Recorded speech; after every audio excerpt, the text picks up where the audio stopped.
우리 계속해서 지금 사순절 보내고 있습니다.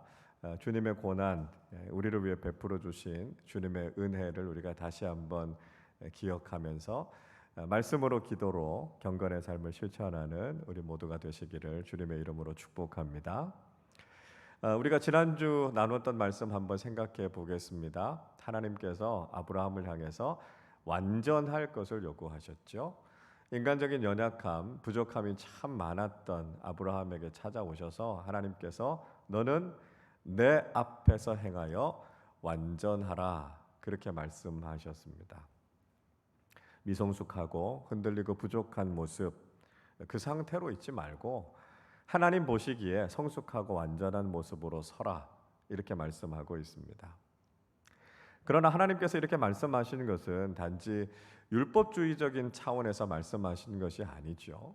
아브라함이 자기의 노력을 통해서 또 인간적인 모습으로 완벽한 수준에 이르기를 원했다면 아마 거기에 이르지 못했을 것입니다. 그러니까 유대 종교 지도자들이 그렇게 하지 않았습니까? 율법의 조항들 하나하나 그거 어기지 않고 철저하게 지켜서 스스로 의로운 그 위치에 수준에 이르기 위해서 노력했지만 그 인간으로서는 하나님의 법에 이를 수가 없는 것이죠. 아브라함도 만약에 스스로 자신의 노력으로 그런 수준에까지 이르려고 했다면 좌절하지 않았겠습니까? 낙심하지 않았겠습니까? 자기 자신이 부족하고 연약하다라고 하는 거 뭐 누구보다도 아브라함이 자신에 대해서 잘 알고 있었습니다. 그러니까 아무리 노력해도 하나님께서 원하시는 그 수준에 이룰 수 없다라고 하는 것을 아브라함도 알았을 것이고요. 그것 때문에 결국은 좌절하고 낙심하지 않았겠습니까? 그러니까 하나님께서 말씀하신 것은 율법주의적인 차원에서 완전함을 이야기하신 것이 아니었습니다. 그러니까 아브라함이 자기 스스로의 노력을 통해서 인간적인 의로움을 통해서 그 완벽한 수준에 이뤄야 된다라고 하는 것이 아니었죠. 하나님께서 말씀하시는 것은 뭐라고요? 관계적인 완전함을 말씀하셨다 하는 걸 이야기해 드렸습니다. 그러니까 아브라함이 혼자서 의로워지는 것이 아니라 하나님과의 바른 관계를 맺음을 통해서 하나님 안에서 그의 인생이 온전하게 서기를 하나님께서 원하셨다라고 하는 것이죠. 그의 인생이 전능하신 하나님과 연결되어지면 그가 하나님의 능력을 덧입게 된다라고 하는 것입니다. 그리고 자신의 삶을 하나님께서 늘 지켜보고 계시고요. 그래서 그 하나님 앞에서 내 인생을 살아가고 있다라고 하는 것을 분명히 깨닫게 된다면 함부로 살 수 없다는 거죠. 그래서 하나님 보시는 그 시선 앞에서 내가 어떻게 살아야 될 것인가 늘 자기 자신을 잘 살피면서 살아갈 때 비로소 온전한 신앙인의 삶을 살아갈 수 있게 된다는 것입니다. 여러분 우리도 마찬가지 아닙니까? 우리가 어떻게 하나님 앞에서 완전할 수 있겠습니까? 우리가 그런 삶을 살아갈 수 없다라고 하는 건 우리가 잘 알죠. 하나님께서 우리에게 요구하시는 그 삶의 수준이 불가능한 수준이다라고 하는 걸 우리가 잘 알고 있지 않습니까? 예수님께서 산상수훈에 말씀하셨는데요. 야, 정말 우리가 그 천국 시민의 수준, 그 윤리의 수준으로 살아간다라고 하는 것이 이게 어떻게 가능하겠냐라고 하는 생각이 들죠. 그래서 우리는 율법주의적인 차원에서 그런 삶을 살아가는 것이 아니고요. 복음적인 차원에서 우리가 그런 삶을 살아가게 되는 것입니다. 자, 율법주의적인 차원의 삶과 복음적인 신앙 사이의 차이가 뭘까요? 전에도 한번 제가 그런 말씀을 드렸습니다. 율법주의적인 신앙의 특징은 뭐냐 하면 해야 한다라고 하는 말을 주로 사용한다는 것입니다. 물론 우리가 하나님의 말씀대로 살아야 되죠. 그렇게 해야 하는 것이죠. 근데 율법주의적인 신앙이라는 건 뭡니까? 의무감, 부담감. 그거에 꽉 억눌려서 살아가는 것입니다. 그래서 마치 하나님의 말씀을 너무 무겁게 여기고요. 그 말씀이 우리를 짓눌러서 전혀 자유하지 못하고 기쁨도 없이 그렇게 살아가는 삶이 율법주의적인 신앙이라는 거예요. 근데 복음적인 신앙은 다르다는 거죠. 복음적인 신앙을 가지고 있는 사람들의 언어의 특징이 뭐냐면 하게 된다 이렇게 말합니다. 우리가 그런 삶을 살아야 하지만 우리 힘으로는 할 수 없어요. 그런데 하나님이 주시는 능력으로 살아가니까 그렇게 하게 된다라고 하는 거예요. 하나님께서 그렇게 하게 하신다라고 하는 거죠. 자, 이게 복음적인 신앙이라는 거예요. 그래서 하나님께서 우리를 향해서도 완전하라, 온전하라 말씀하시는 것은 내 힘으로, 내 노력으로, 율법주의적인 신앙으로 그렇게 살라라고 하는 것이 아니고요. 복음 안에서 우리가 주님과 올바른 관계를 회복하게 되면 주님의 능력이, 주님의 사랑이 우리에게 임하게 돼서 나는 할 수 없지만 하나님께서 하게 하시는 놀라운 복음의 능력을 경험하게 된다는 것이죠. 그래서 우리가 바로 그런 차원에서 하나님 앞에서 온전함으로, 완전함으로, 성숙함으로 나아가는 신앙인들이 되어야 한다라고 하는 것을 우리가 말씀을 통해서 함께 생각해 봤습니다. 자, 이제 이렇게 하나님께서 아브라함을 찾아오셔서 격려하시고 도전하시고 이런 과정 속에서 이제는 아브라함의 인생이 좀 완전히 바뀌지 않을까? 그런 기대를 가지게 될 수 있습니다. 하나님께서 아브라함의 인생에 얼마나 큰 은혜와 복을 내려주셨습니까? 고향이었던 갈대아 땅 우르에서부터 하나님께서 부르셨죠. 그래서 가나안 땅까지 오게 하셨고 그 모든 여정 속에서, 그 과정 속에서 하나님께서 얼마나 놀라운 은혜와 축복을 내려주셨습니까?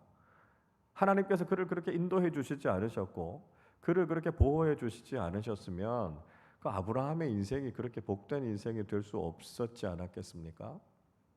하나님께서 주시는 약속의 말씀이 있었고요. 그 약속의 말씀을 통해서 하나님께서 그의 인생을 복되게 하시고 그를 통해서 큰 민족을 이루시겠다 이렇게 말씀하고 계시죠. 그리고 그를 향해서 이제 완전하라, 하나님 앞에서 온전한 삶을 살라 이렇게 도전하시니까 이제는 아브라함이 뭔가 믿음으로 좀 달라지고 새로워진 모습을 보여줄 것이다. 우리가 그런 기대감을 갖습니다. 그러나 여러분, 사람은요 좀처럼 변하기가 어렵습니다. 사람이 바뀌는 게요 진짜 기적 같은 일이에요. 그러니까 아브라함이 그렇게 하나님의 은혜를 많이 경험했고 하나님께서 베풀어 주시는 은혜와 복을 경험했는데 아브라함이 여전히 바뀌지 않는 모습을 볼 수 있습니다. 자, 오늘 17절을 보십시오. 아브라함이 엎드려 웃으며 마음속으로 이르되 100세 된 사람이 어찌 자식을 낳을까? 사라는 90세니 어찌 출산하리요 하고 이렇게 말씀하고 있습니다. 자, 아브라함이 엎드려 웃었다 이렇게 이야기하고 있습니다. 자, 엎드렸다라고 하는 것은 하나님을 경배했다는 것을 이야기하죠. 3절에서도 아브라함이 엎드렸다 이런 표현이 나오지 않습니까? 그러니까 아브라함은 하나님이 얼마나 위대하신 분이신가를 잘 알고 있었어요. 그래서 하나님 앞에서 그는 엎드려서 하나님을 높여드렸습니다. 하나님을 인정했고 하나님을 두려워했고 하나님께서 얼마나 놀라운 일들을 행하시는 분이신가라고 하는 것을 그가 인정한 것이죠. 그런데 그 행동과는 좀 모순되는 행동이 이어지지 않습니까? 웃었다 이렇게 이야기하고 있습니다. 아브라함이 웃었다라고 하는 것은 뭔가 굉장히 기쁘고 즐겁고 만족함이 있어서 웃은 게 아니지 않습니까? 이런 웃음을 가리켜서 헛웃음이라 그럽니다. 어이없는 웃음인 거죠. 그러니까 아브라함이 무슨 이야기 합니까? 내 나이가 지금 100세를 바라보고 있고 내 아내 사라도 90세가 다 됐는데 그 무슨 아들을 낳겠느냐라고 하는 아직까지도 여전히 믿지 못하고 받아들이지 못하는 그런 헛웃음이죠. 인간적으로 생각해 보면 아무리 생각해도 그런 일은 일어나기가 어려워 그렇게 생각하면서 웃었다라고 하는 것을 이야기하고 있습니다. 여러분 어떠십니까? 우리가 신앙의 사람들로 살아가고 있지만 때로는 우리에게도 이런 모습들이 보일 때가 있습니다. 우리 하나님 믿죠. 신앙의 사람이기 때문에 우린 절대로 하나님 무시하지 않습니다. 하나님이 우리 인생의 주인이신 거 고백하고요. 하나님을 두려워하는 마음으로 살아갑니다. 한 번도 하나님을 부인한 적이 없고 하나님께서 우리와 함께하고 계시고 내 인생을 이끌어가고 계신다라고 하는 것 우리가 다 인정하면서 살아갑니다. 우리가 기본적인 신앙의 태도는 가지고 있지만 문제는 뭐냐 하면 우리가 전적으로 하나님을 신뢰하는 삶을 살고 있느냐라고 하는 것이죠. 하나님 계신 것 알고 하나님 믿고 살아가고 있지만 때로는 내 생각을 뛰어넘는 하나님의 놀라운 일들을 기대하면서 살지 못할 때가 있다는 것이죠. 전적으로 하나님을 신뢰하지 못할 때가 있다는 것입니다. 아마도 이것이 예수님의 제자들이 보였던 한계와 비슷하지 않겠나 하는 생각이 듭니다.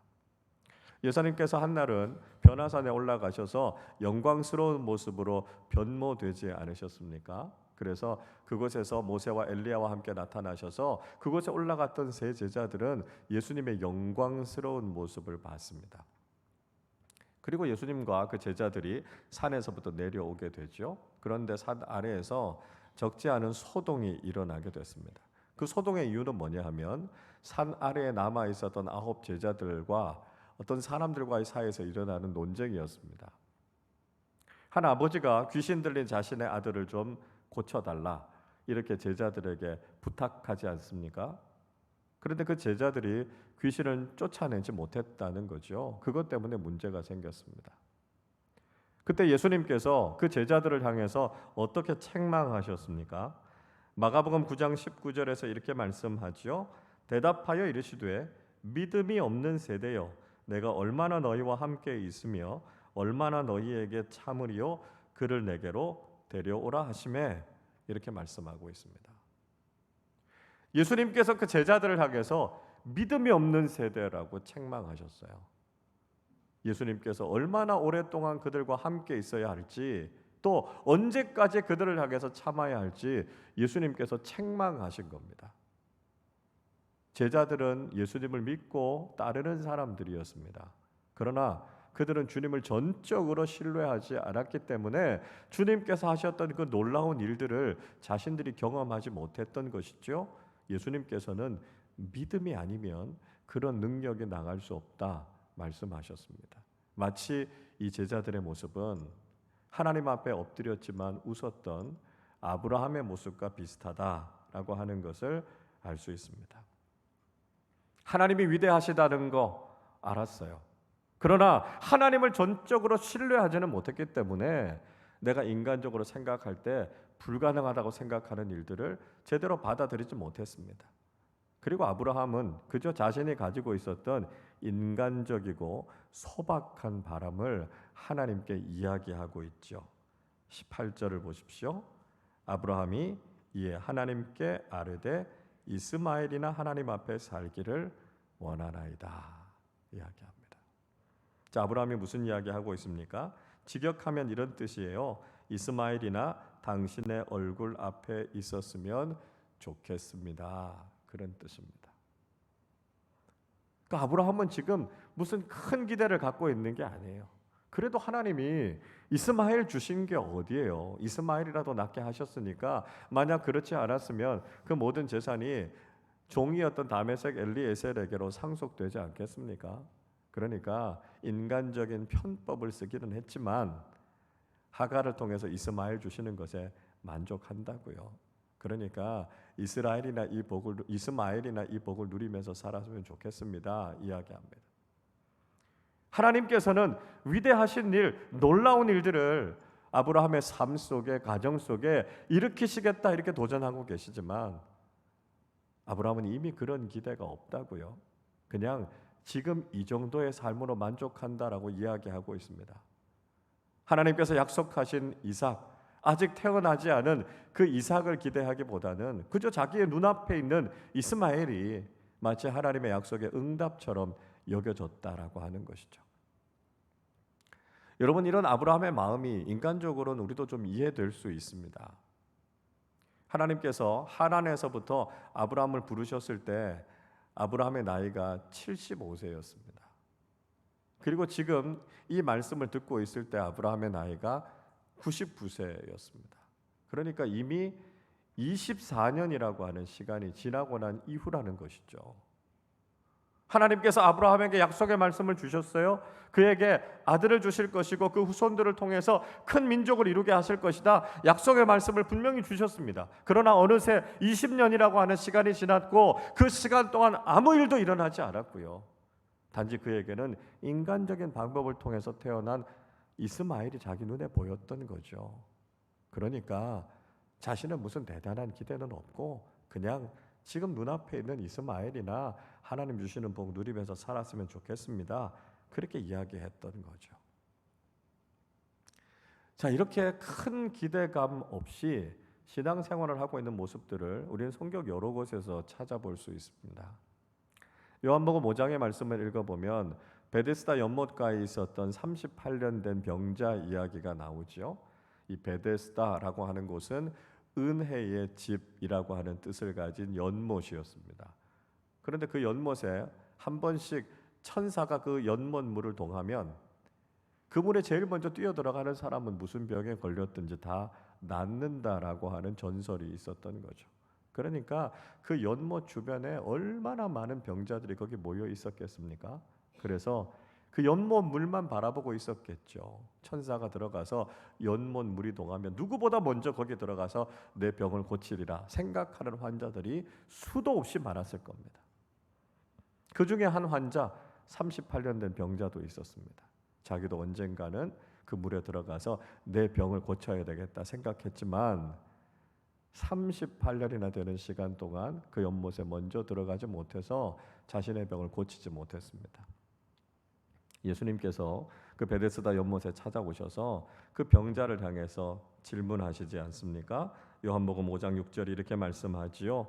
예수께서 그 누운 것을 보시고 병이 벌써 오래된 줄 아시고 이르시되 내가 낫고자 하느냐.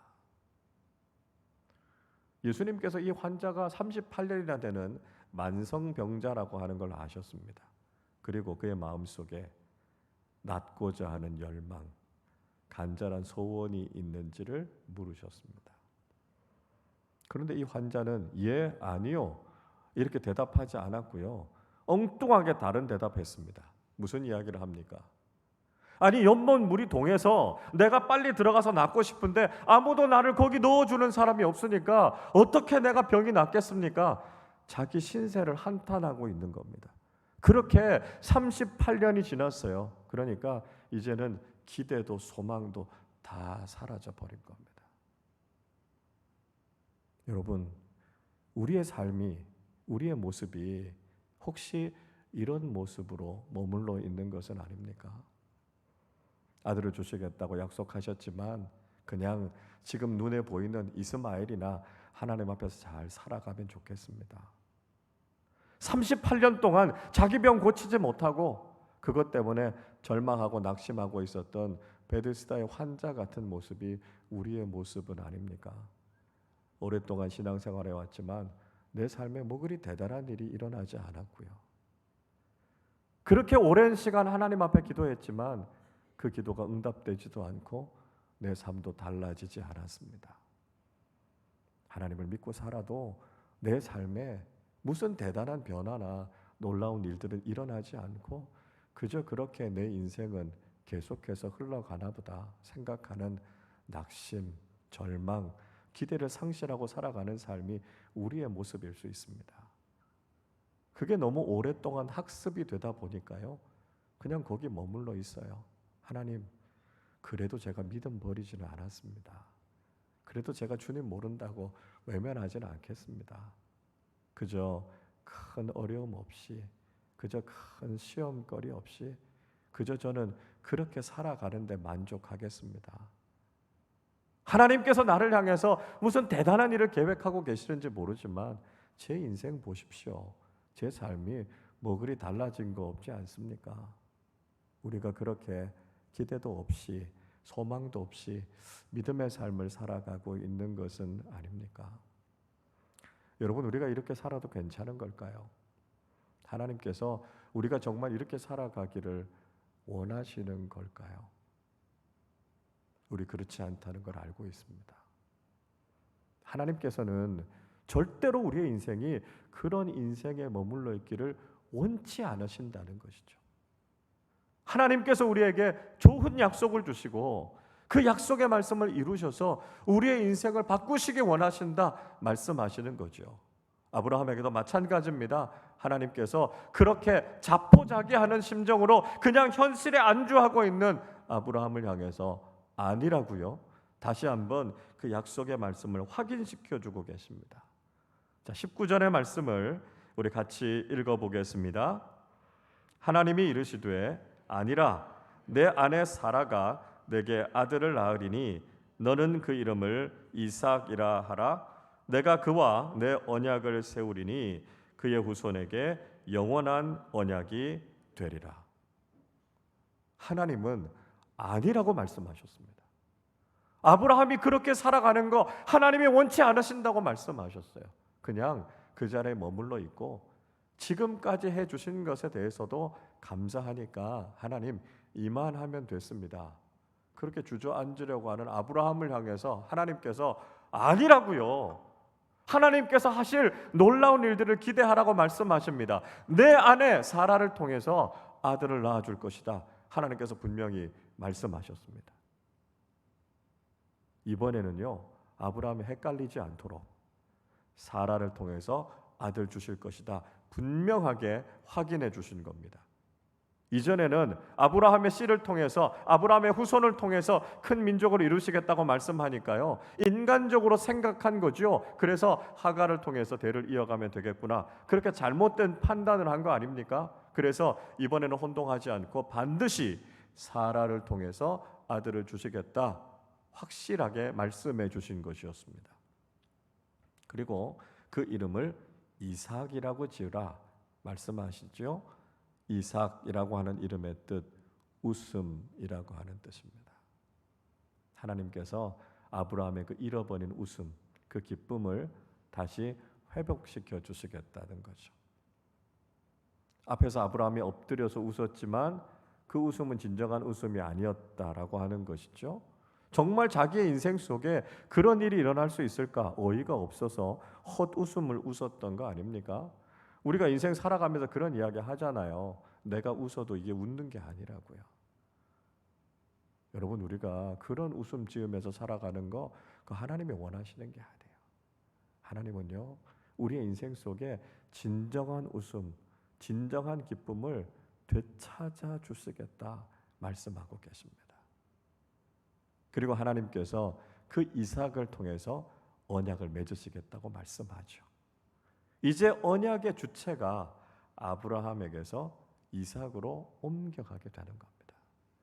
그 언약이 아브라함에게서 끝나는 게 아니라 이삭을 통해서 그 후손들에게로 계속해서 이어져 가는 거죠. 그래서 그 언약이 영원한 언약이 될 것이다 라고 하는 것을 하나님께서 다시 한번 확인시켜 주시는 겁니다. 동시에 하나님께서 이스마엘에 대한 복에 대해서도 말씀하셨습니다. 자, 20절도 같이 읽어보겠습니다. 이스마엘에 대하여는 내가 내 말을 들었나니 내가 그에게 복을 주어 그를 매우 크게 생육하고 번성하게 할지라. 그가 12두령을 낳으리니 내가 그를 큰 나라가 되게 하려니와. 자, 이스마엘에 대해서 하나님께서 들으셨다 이렇게 말씀하죠. 하나님께서 아브라함과 맺으신 언약도 소중하게 여기셨고요, 또 아브라함의 간구, 아브라함의 마음의 소원, 그것도 귀하게 여기신다라고 하는 것을 보여주는 것입니다. 이스마엘이라고 하는 이름의 뜻, 하나님께서 들으셨다라고 하는 뜻이라는 말씀드렸죠. 그리고 하나님께서 아브라함의 말을 들으셨다 이렇게 이야기하죠. 그러니까 하나님께서 들으셨다라고 하는 말을 계속해서 반복해서 언어 유희를 사용하고 있습니다. 그걸 통해서 하나님께서 우리의 간구와 우리의 마음의 소원을 얼마나 잘 들어주시는 분이신가 하는 것을 말씀하고 있는 거죠. 하나님께서 이스마엘을 생육하고 번성하게 하시겠다고 말씀합니다. 그에게도 큰 민족이 되게 하겠다고 말씀하시죠. 12두령, 12지도자들을 주셔서 그들도 역시 12종족과 나라를 세워가게 하시겠다 이렇게 말씀하고 있습니다. 자, 그런데요, 이스마엘에게 주셨던 복과 이삭의 복 사이에는 결정적인 차이가 있어요. 그게 뭐냐 하면 이삭에게는요 언약의 자녀가 되는 축복을 주셨다는 겁니다. 여러분, 하나님께서는요 모든 사람들에게 다 복을 주시는 하나님이십니다. 모든 사람들이 다 하나님의 복을 누리고 있는 거예요. 믿는 사람들이나 믿지 않는 사람들에게나 하나님께서는 그 복을 골고루 나누어 주고 계세요. 그래서 모든 사람들이 다 하나님의 복을 누리면서 살아가는 것이죠. 그러나 택함 받은 사람들에게는 한 가지 아주 중요한 복, 세상 사람들이 누리지 못하는 복이 있다는 거죠. 그게 바로 언약의 축복, 하나님의 자녀가 되어서 구원과 영생의 복을 누리고 있다라고 하는 것은 결코 세상 사람들이 갖지 않은 복이라는 것입니다. 그래서 우리가 세상 사람들이 가지는 복 때문에 부러워할 것이 아니라 세상이 갖지 않은 우리가 언약의 자녀가 됐다라고 하는 축복이 가장 소중하다라고 하는 것을 우리가 잊지 말아야 된다라고 하는 것이죠. 자, 마지막으로 하나님께서 이 약속에 대해서 쐐기를 박는 말씀 한마디를 들려주십니다. 21절 같이 읽어보겠습니다. 내 언약은 내가 내년 이 시기에 사라가 내게 낳을 이삭과 세우리라. 하나님께서 사라가 낳을 이삭과 언약을 세우실 것이다 말씀하셨어요. 그러면서 그게 언제인지를 말씀하셨어요. 내년 이맘때 1년이 지나면 사라가 이삭을 낳게 될 텐데 하나님께서 그 이삭과 언약을 세우겠다 말씀하십니다. 하나님께서 이제 시기까지 구체적으로 정해 주셨습니다. 이제까지 하나님의 약속의 말씀이 잘 믿어지지 않았어요. 하나님의 약속의 말씀이 굉장히 요원하고 멀게 느껴졌습니다. 근데 하나님께서 이제 못 박으시는 거죠. 1년 후 보라는 거예요. 1년 후에 하나님께서 정말 이 약속을 이루는지 이루시지 않는지 보라는 거예요. 이제 약속의 말씀이 눈앞에 다가와 있지 않습니까? 그 약속이 잡히는 거죠. 하나님께서 그 약속을 확실하게 하셔서 반드시 그 약속의 말씀을 이루시겠다라고 하는 것을 보증해 주신 것입니다. 여러분, 하나님께서 우리의 인생에 이런 위대하고 놀라운 일을 이루시기 원하신다는 걸 잊지 마셔야 됩니다. 우리는 잘 믿어지지 않을 수 있어요. 우리의 생각을 뛰어넘는 하나님과 약속의 말씀 앞에서 이게 정말 이루어질까? 우린 좀 반신반의할 때도 있습니다. 그러나 하나님께서는 거듭해서 우리에게 이 약속의 말씀을 확인해 주시고요. 그 말씀을 구체적으로 우리의 삶에 이루실 것이다라고 말씀하고 계세요. 우리에게 필요한 건 뭐죠? 기대와 설렘이요. 하나님께서 정말 우리가 생각하지 못했던 놀라운 일들을 이루실 것이다라고 하는 그 기대와 소망을 잃지 않고 신앙생활을 하는 것이 너무나 중요하다라고 하는 것입니다. 그리고요, 우리가 그 기대를 가지고 하나님 앞에 아뢰는 것이 필요하다는 거죠. 하나님, 어떻게 이 일을 이루시겠습니까? 하나님, 언제 이 일을 이루시겠습니까? 우리가 그 믿음을 가지고 하나님 앞에 아뢰는 것이죠. 그러면 하나님께서 그 일을 어떻게 언제 우리의 삶에 이루어 주실 것이다 라고 하는 것을 우리에게 밝히 드러내실 것입니다. 우리가 좀 뒤에 살펴보겠지만 창세기 18장 17절에 보면 이런 말씀이 있습니다. 여호와께서 이르시되 내가 하려는 것을 아브라함에게 숨기겠느냐 말씀하십니다. 하나님께서 소돔과 고모라를 심판하시려고 하신 거예요. 그런데 그 일을 아브라함에게 숨기지 않고 말씀해 주시지 않습니까? 그래서 자신의 조카인 롯과 그 가족들이 그 멸망에서부터 구원받게 하는 거죠. 여러분, 하나님은요, 하나님께서 하시고자 하는 일을 믿음의 사람들에게 알려주시고 보여주시는 분이세요. 그래서 지금 하나님께서 어떤 일을 계획하고 계시는지, 그리고 그 일을 어떻게 이루어 가실 것인지를 믿음의 사람들에게 보여주시고 그 믿음의 사람들을 통해서 하나님의 역사를 이루어 가게 하신다라고 하는 것을 우리는 잊지 말아야 됩니다. 그래서 우리는요, 하나님의 그 비밀하신 일들을 알기 원해야 되고요, 그 일을 붙잡고 기도해야 하고요, 그 일이 우리의 삶 속에 구체적으로 나타나기를 간구하고 기도하는 사람들이 되어야 한다는 것이죠. 여러분, 특별히 우리는 마지막 때를 살아가고 있습니다.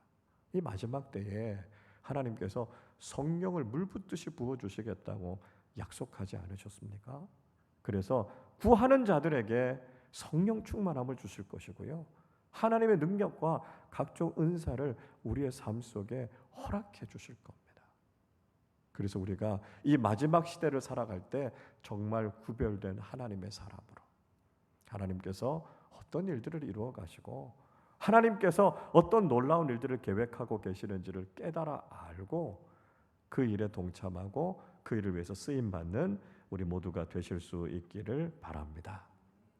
자, 이제 아브라함의 마음에는 작은 기대와 소망이 다시 꿈틀거리기 시작했습니다.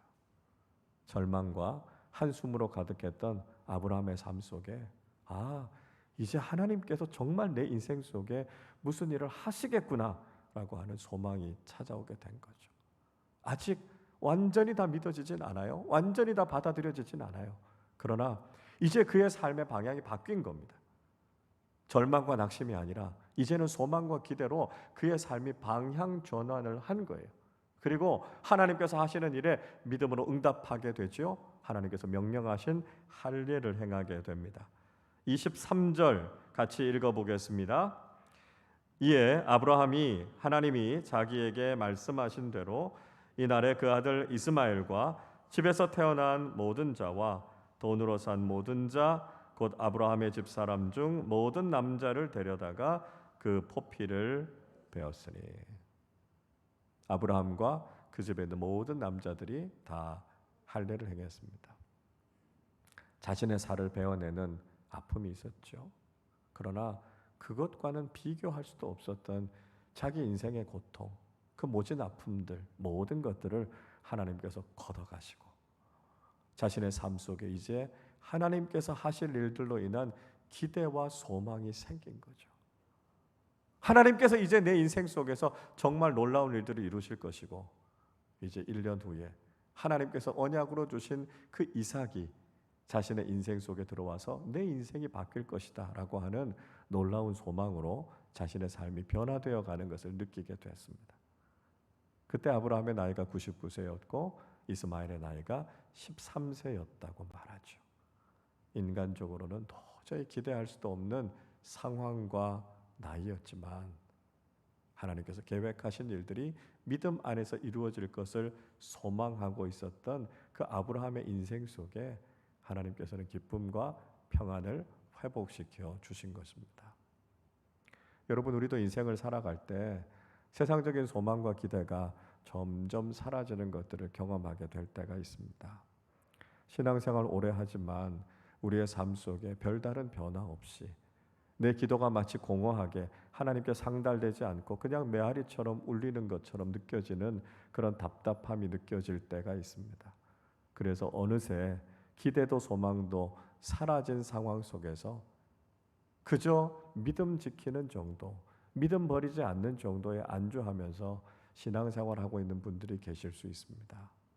그러나 오늘 24년의 시간을 뛰어넘어서 하나님께서 확실하게 이삭을 주시겠다고 약속해 주신 것처럼 38년 된 베데스다의 병자를 찾아오셔서 그의 병을 치료해 주셨던 예수님의 은혜를 경험했던 것처럼 오늘도 우리의 인생을 찾아오셔서 하나님의 그 귀하고 놀라우신 일들, 위대하고 큰 일들을 이루시는 것들을 우리에게 경험하게 하실 것입니다. 믿음 안에서 소망과 기대를 가지고 다시 한번 하나님을 바라보는 우리 모두가 되실 수 있기를 바랍니다. 인간적인 모든 아픔과 모든 절망과 한숨을 내려놓고 주님께서 우리의 삶 속에 이루실 놀라운 일들을 기대하면서 믿음으로 나아가 하나님을 경험하고 하나님의 놀라운 일들을 증거하며 살아가는 믿음의 사람들이 되시기를 주님의 이름으로 축원합니다.